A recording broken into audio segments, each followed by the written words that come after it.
আরে হারান দাদু যে, কি ব্যাপার আজকে এত সকাল সকাল খুব খুশি খুশি লাগছে? আর বলো না পল্টু, গ্রামে না একটা নতুন হোমো এসছে।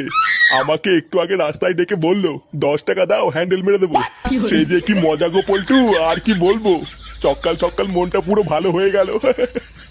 কি বললা? 10 টাকা দিয়ে হ্যান্ডেল মেরে দিল? তা নয় তো আর কি বলছি গো ফুটো।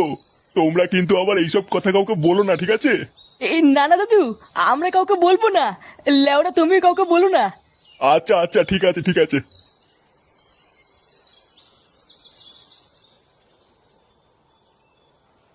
বাড়া কি বলে গেল? গ্রামে একটা নতুন হোমো এসছে, 10 টাকা দিয়ে হ্যান্ডেল মেরে দিল? পল্টুদা, এটা ফুটো শালার কাজ না তো? আমারও তো বাড়া তাই মনে হচ্ছে রে।